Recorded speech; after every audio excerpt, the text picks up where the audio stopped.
Hello, my name is Paula. Hello, my name is Ryan. Hello, my name is Katie and we're all from Ripley St Thomas Sixth Form.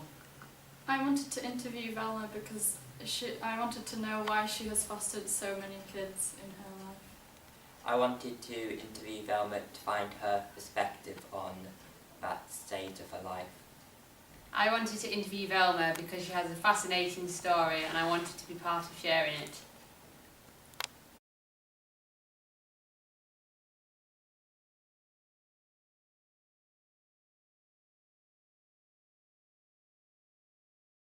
My name is Velma and I've fostered children for 47 years and I've been involved in scouting for 43 years and 3 months and I live at Bear, Morecambe.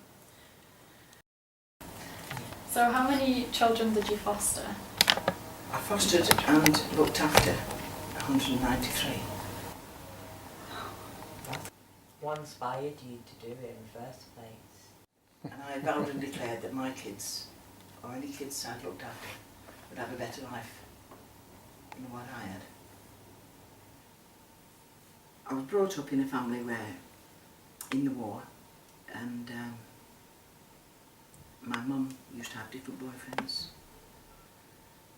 and all 5 sisters have all got a different dad, and the last one was my stepfather, and he was just very, very aggressive. And we didn't say anything, or if we said anything we used to get a good idea. And if we were late home we used to have to sneak through up over under the water tank and into the bedroom.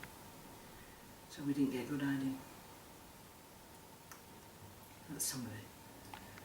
And I had 3 children of my own and I found out I couldn't have any more because I wanted a great big family. And then my brother's wife died, so I fostered his 2 kids. The hardest difficulty was letting them go. And when they come, they've got sort of a few hang-ups. Is what the kids have been through. Like the Indian boys, their mum were mentally sick and she threw hot rice water over them.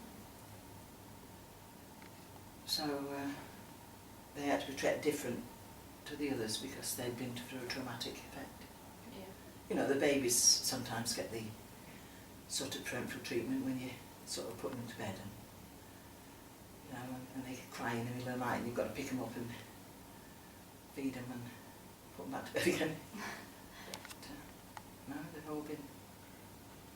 all been spoiled the same, all of them. When did you stop fostering? When my husband died, and I realised that fostering kids needs 2 parents. Yeah. So how long did you normally have the children for then? Some was as long as 2 or 3 days, some was 6 weeks, some was 4 years, and Elo was 18 months when he came to me, and he didn't go until university and is still around. Yeah. And the Indie boys stay with me long periods as well. They were 5, 6 and 7 and they went to university from my house. They email me and on Facebook. Yeah. And text me. If they haven't heard from me for about a week, they normally text me, are you alright? And What did you find most rewarding out of it? the love I got from them. You get an awful lot of love from the kids. You gain their trust and you get an awful lot of love out of them. So did they treat you like a mother? Yeah, yeah. But I always made a point of saying it was Auntie Velma. For the simple reason, if they had to go back home, it wouldn't upset them too much. Because they didn't want to call 2 people mums, did they? So what was the most kids that you'd fostered at one time? How many people were in your house? And that's a lot then, isn't it? It sounds very hectic. That's with my own children as well. There was Yeah. 10 of us altogether. That does sound like a very big family, but it'd be nice, isn't it, to have a lot of people around? It is, yeah. It's rewarding as well, you know. So did the children get on with each other well? Or? Oh, You used to have some spats, but they mostly get on all right with them, you know. Because we used to go on holiday, we took them to Germany and France and Spain, and we used to take them in a minibus and a caravan behind us, taking camping. So did the children then go on to be adopted after they'd stayed with you? No, because there was, most of them would come from sort of difficult backgrounds where the mum wanted them, but they weren't physically able enough to look after them.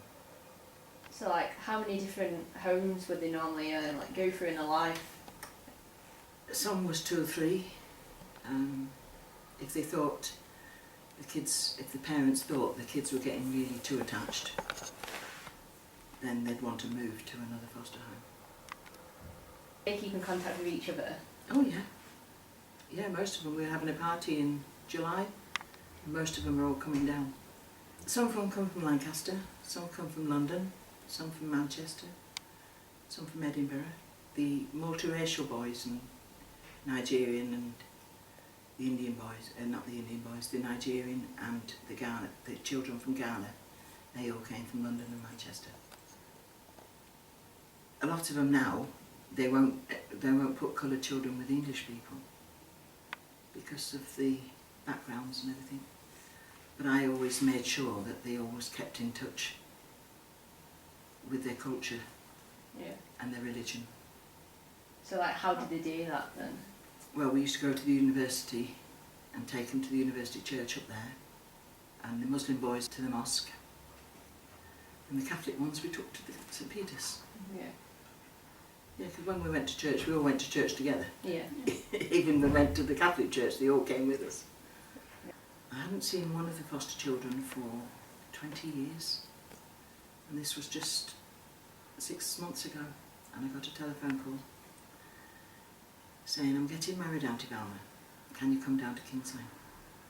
And that was just 2 weeks before the wedding. So I said yes.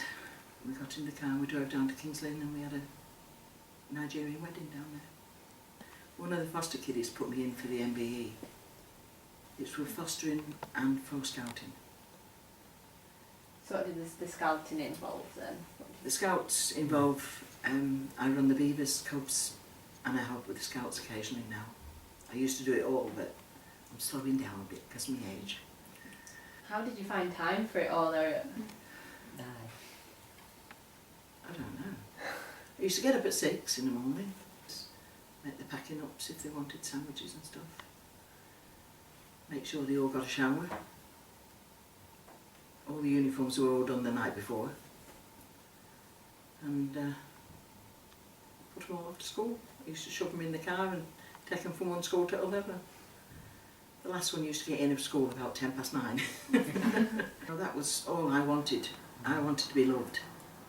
And I got a lot of love from all the children. And I couldn't ask for any more.